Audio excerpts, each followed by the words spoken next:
Salut à toi, ravi de te retrouver dans l'épisode numéro 79, Andy, ton coach fitness. Et aujourd'hui, on va parler de choses un petit peu différentes. On va parler de spiritualité, on va parler de bonheur et je vais t'expliquer quels sont les éléments, selon moi, qui sont importants pour être heureux dans la vie.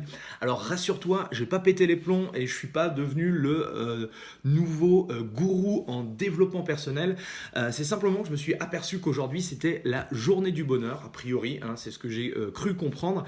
Et donc je voulais te donner un petit peu mes impressions parce que je me suis posé la question de voilà, quels étaient les éléments aujourd'hui qui me permettaient d'être épanoui dans la vie et c'est vrai que je pense qu'on ne se pose pas suffisamment cette question et je pense que cette question elle permet de mettre en évidence certaines choses et de surtout avancer positivement. Tu sais, j'en parle quand je te parle de motivation, de choses comme ça, par rapport au sport, par rapport à la nutrition, par rapport à obtenir des résultats, par rapport à se fixer des objectifs et les atteindre. Bref, à toutes ces choses-là, je pense que c'est vraiment au niveau cérébral, c'est vraiment au niveau mental que tout se passe et avoir le bon état d'esprit, vouloir avancer, vouloir se poser des questions, vouloir apprendre à se connaître, c'est le meilleur moyen selon moi d'enrichir sa vie, d'enrichir tout ce que l'on fait et tout ce que l'on donne aussi aux autres. Et je pense que c'est hyper puissant. Alors ça fait un peu cucu, un peu d'en parler comme ça, mais en tout cas, ce sont des choses moi qui m'intéressent depuis maintenant de longues années. Je m'intéresse au développement personnel. Je suis pas du tout un spécialiste. Je m'intéresse parce que je trouve l'être humain formidable, super intéressant, super complexe. C'est très difficile en fait euh, comment dire, décrypter, de se décrypter soi-même et de décrypter les autres.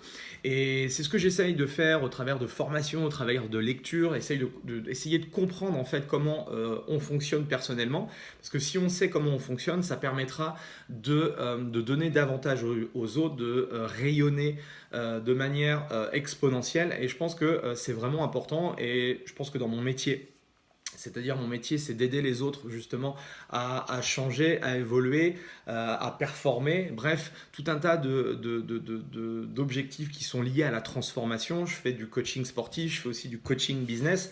Et en fait, la finalité est la même, c'est de prendre une personne ou plusieurs personnes et de les amener d'un point A à un point B avec justement une amélioration. Et si je ne suis pas capable effectivement de me comprendre moi-même et de savoir un petit peu les éléments déclencheurs qui permettent justement d'activer les bons leviers, eh bien je pense que je loupe des choses. C'est pour ça que j'ai loupé aussi dans ma carrière pas mal de choses et j'en apprends tous les jours et je pense que je vais en apprendre tout au long de ma vie et c'est ça qui est super enrichissant avec l'être humain, c'est cette faculté de comprendre un petit peu ce qu'on a à l'intérieur de nous.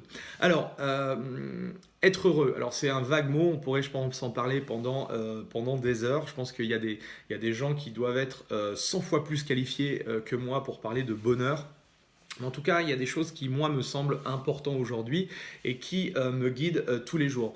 La première chose, c'est une notion que j'ai appris, enfin que j'ai retenue, entre guillemets. J'ai pas retenu grand-chose dans mes cours de philosophie au lycée, mais en tout cas, c'était quelque chose qui m'avait marqué. C'était la notion de carpe diem, c'est-à-dire de cueillir le jour présent, être vraiment présent.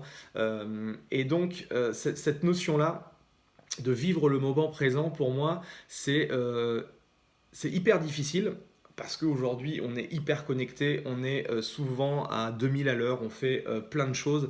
Et prendre du recul sur tout ça, prendre du recul sur toutes les petites choses que l'on fait dans la vie, c'est relativement compliqué. Et c'est vrai que malheureusement, qu'on le veuille ou non, on ne peut pas changer le passé. Moi, il y a plein de choses que j'ai faites dans le passé je suis pas forcément voilà que j'aurais fait autrement si j'avais eu des bons réflexes. Bref, on peut pas changer le passé. Notre vie c'est souvent un long fleuve, c'est pas du tout un long fleuve tranquille justement. C'est fait de haut et de bas et malheureusement souvent on est focalisé beaucoup trop sur le passé. On est toujours souvent nostalgique, on est souvent en train de se ressasser. Ah c'était mieux avant, c'était mieux avant, c'était mieux avant. Et si on se met pas dans cette optique de se dire ce que l'on fait aujourd'hui, ça va améliorer nos lendemains, notre futur, eh bien on restera entre guillemets toujours en train de se morfondre et c'est pas ce qui va nous faire avancer. Et donc même si tu as eu des trucs hyper difficiles dans le passé, il faut, je ne dis pas de les mettre complètement de côté, il faut apprendre à vivre avec. Et je pense que c'est très compliqué, mais il faut faire cette démarche-là pour surtout avoir envie d'avancer parce que tout dépend de ton âge, mais à n'importe quel âge, on peut. L'idée, c'est de vivre. C'est sûr que c'est de vivre le plus longtemps possible, mais de vivre bien et que ce soit physiquement ou mentalement, vivre le mieux possible. Et donc, le fait déjà d'en prendre conscience, le fait de prendre conscience de toutes les petites choses formidables qui nous entourent dans la vie, eh bien, ça nous fait prendre conscience en fait des vraies valeurs des choses. Donc ça pour moi c'est hyper important. Cherche à vivre le moment présent. Ne pense pas à ce qui va se passer après. Ne pense pas à ce qui va se passer après ou avant. Mais vis à 100%. Je dis pas que c'est compliqué. Je dis pas que c'est facile. Même je dirais que c'est plutôt compliqué. Mais en tout cas c'est quelque chose vraiment qui est important. Une deuxième chose aussi, c'est la confiance en soi. Alors même chose, la confiance en soi, ça s'acquiert. Je pense que c'est pas inné. Peut-être qu'il y en a qui ont, si, il y en a qui ont, qui sont peut-être plus confiants que d'autres, mais en tout cas, la meilleure chose en fait dans tout ça, c'est il faut croire en fait à ce que tu es capable de faire. Parce qu'aujourd'hui, la société te met dans un moule, la société te dit de faire comme ça, alors que toi, tu n'as pas forcément envie de faire comme ça. Dans plein de choses, dans plein de choses dans la vie, moi je le vois par rapport à mon activité, etc., etc. C'est soit tu ressembles à tout le monde, ou soit tu te démarques et tu changes un petit peu les codes. Bien sûr, tu vas être critiqué par rapport à ça, bien sûr qu'on va te pointer du doigt, mais en tout cas, il faut que tu aies des convictions, il faut que tu aies tes propres valeurs, il faut que tu restes sur ta ligne directrice et à partir de là, tu verras que si ça vient du cœur, eh bien, tu vas voir que ça va être beaucoup plus facile de le transposer aux autres et cette confiance en soi, elle va venir simplement des petites victoires que tu vas atteindre chaque jour dans ta vie et c'est pour ça que j'en parlais dans une autre vidéo où voilà, la somme des petites victoires, c'est ce qui va faire que demain, tu vas avoir du succès. Et, parce que si tu attends un gros succès tout de suite ou si ton objectif est beaucoup trop important, tu n'arriveras pas à te projeter et tu vas sans doute te décourager. Alors que là, en te fixant des petits sous-objectifs que tu vas atteindre, eh bien forcément tu vas engranger de la motivation, tu vas engranger de la confiance en toi et c'est ce qui va te permettre justement d'avoir du succès et d'avoir un succès énorme. En tout cas, voilà, pense à ça, pense à cette notion de confiance en confiance en toi. Les autres, toutes les personnes qui gravitent autour de toi, bien sûr, certaines personnes vont t'aider, certaines personnes vont te mettre des bâtons dans les roues. C'est important d'avoir un petit retour même de ta famille, de tes personnes, enfin de ton entourage, etc. etc. Mais pars du principe que le seul décisionnaire, c'est toi. Donc tu écoutes, tu prends note, mais c'est toi à la fin qui dois avoir la vérité et l'esprit de décision.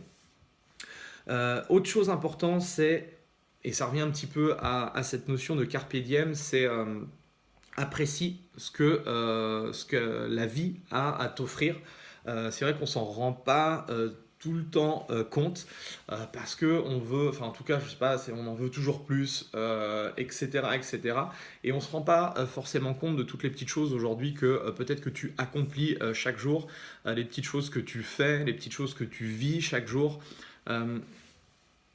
Si aujourd'hui tu es en bonne santé, si aujourd'hui tu as des proches qui sont avec toi, si aujourd'hui tu as un métier qui te plaît, dis-toi que tu es un privilégié. Je pense que dans la vie, c'est vrai qu'on est enfin moi je parle de la France parce que c'est un pays que je connais bien, on est dans un pays qui est juste exceptionnel. Alors on pourra toujours critiquer la France sur pas mal de sujets, mais en tout cas quand on regarde notre situation actuelle, on peut se dire que ça va, on est bien loti quoi, quand on voit un petit peu la misère dans le monde. En prenant un petit peu de recul par rapport à ça, on se dit que oui, voilà, notre vie elle pourrait être mieux, on pourrait faire 100 fois plus de choses, on pourrait avoir 100 fois plus d'argent, on pourrait avoir bref plein de choses, Mais quand on regarde un petit peu de manière globale la vie de certaines personnes, on peut se dire qu'on est quand même, enfin voilà, ça va, la vie est plutôt cool et agréable. Donc ça c'est aussi important.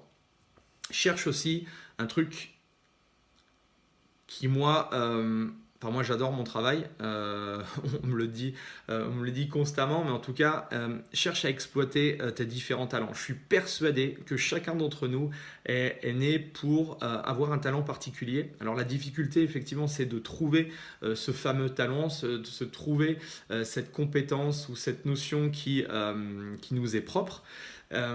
Et c'est en essayant de se connaître, je pense, ça nous permet justement, plus on va se connaître, plus on va connaître nos points forts, plus on va connaître les choses qui nous plaisent, plus on va connaître aussi nos défauts. Et ça, j'avais lu ça dans un bouquin et c'était assez, c'était assez puissant. C'était de se dire que cherche à te concentrer essentiellement sur tes points forts parce que tout le monde, chacun d'entre nous, n'est pas parfait. Enfin, voilà, on a souvent, on a souvent des points faibles, on a souvent des choses qui sont propres à nous, hein. Et donc il faut mieux se concentrer à améliorer ses points forts que d'essayer de gommer ses points faibles. Et parce que déjà, de un, nos points forts, c'est généralement des choses que l'on aime. Et donc quand tu aimes quelque chose, quand tu es passionné par quelque chose, moi je le vois par rapport à mon activité, mon métier, par exemple, ne serait-ce que faire des vidéos ou de partager des choses avec toi et de partager des choses avec d'autres personnes. J'ai pas l'impression en fait de travailler.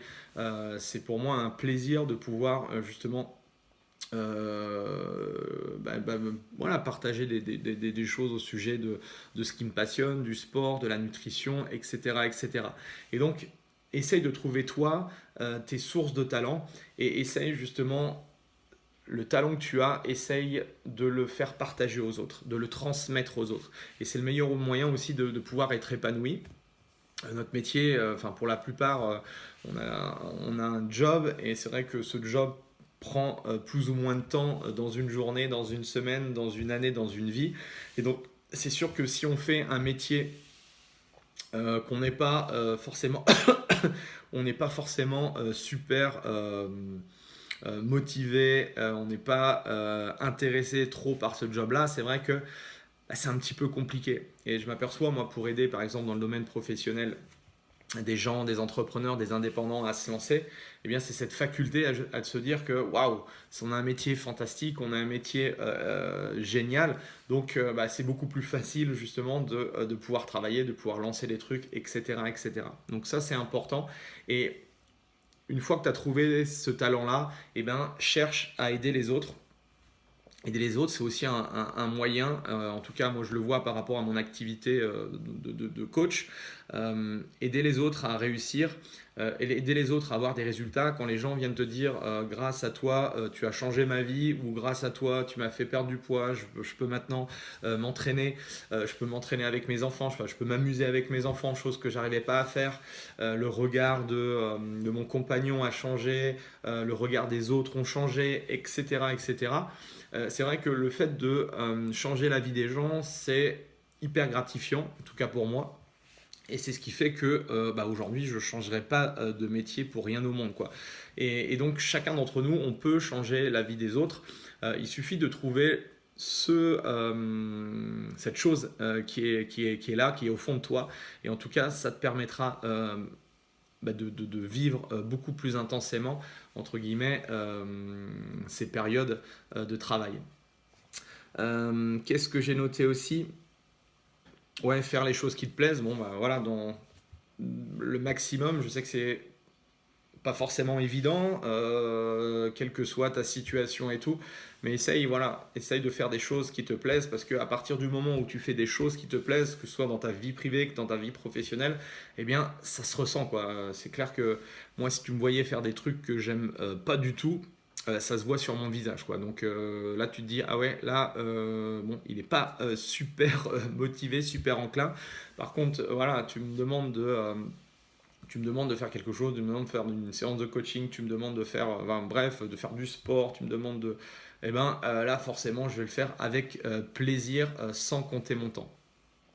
Euh, Cherche à être aussi positif, quel que soit ce qui s'est passé ou ce qu'il a pu se passer.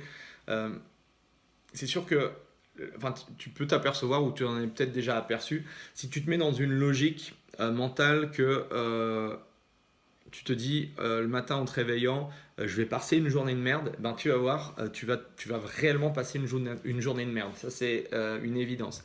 Par contre, dans le sens contraire, si tu te dis waouh, là aujourd'hui, je vais réellement passer une journée géniale, énormissime et tout, et bien, si tu te mets entre guillemets dans cet état d'esprit-là, eh bien, tu vas voir que tu vas enclencher des choses positives. Et même qu'il va se passer des choses un peu, peut-être, voilà, un petit peu emmerdantes dans ta journée. Le fait d'avoir démarré par cet état d'esprit positif, tu vas beaucoup mieux prendre les choses et ça va beaucoup mieux se passer. Enfin voilà, je sais pas ce que voilà, la vidéo elle ressemble un petit peu à rien, c'est pas structuré, mais en tout cas c'est vraiment les choses qui moi me semblaient importantes et qui étaient reliées justement à cette fameuse journée du bonheur. Je pense que chacun d'entre nous devrait être heureux et c'est loin d'être le cas. Et donc voilà, c'était les petites choses que j'avais en tête. Je sais pas si ça te parle. N'hésite pas à me dire un petit peu toi comment quels sont tes petits secrets pour être heureux dans la vie. Ça pourrait être intéressant un petit peu de savoir comment toi tu raisonnes par rapport à ça. En tout cas, je pense que voilà, c'est vraiment un état d'esprit. C'est vraiment un état d'esprit et de mettre en place ces choses-là, d'abord d'y réfléchir, de prendre du recul aussi. Je sais qu'il y en a beaucoup, pour lire pas mal de bouquins, il y en a beaucoup qui font de la méditation ou des choses comme ça. Je ne suis pas encore dans ce truc-là, mais peut-être que ça viendra. Hein. Je voudrais bien tenter pour pas mourir trop con, mais en tout cas, voilà, il y a plein de petites choses, je pense, pour apprendre à être heureux. Et ça, ça serait une chose, tu vois, ça serait un module. Comment apprendre à être heureux à l'école, ce serait assez formidable d'avoir des cours là-dessus. En tout cas, voilà, c'est une proposition au gouvernement. Si le gouvernement m'écoute, le gouvernement de l'éducation, là, des cours sur le bonheur et comment être heureux dans la vie, ce serait vraiment super intéressant, je pense. Voilà. En tout cas, merci. J'espère que je t'ai pas saoulé avec ça. Merci à toi. N'hésite pas à liker la vidéo. Si ça t'intéresse, alors d'être heureux, je sais pas, mais en tout cas d'être en meilleure santé, tu peux regarder dans les descriptions en dessous la vidéo. Il y a plein de petites choses intéressantes, tu vas voir. Voilà, l'idée c'est de partager des choses avec toi et de te transmettre entre guillemets ma passion. En tout cas, merci. Moi, je te souhaite de passer une excellente journée. Mets-toi dans cet état d'esprit-là. Sois heureux, sois positif, continue à avancer et tu verras que forcément, au bout, eh bien, tu auras du succès. Allez, je te dis à plus tard. Salut.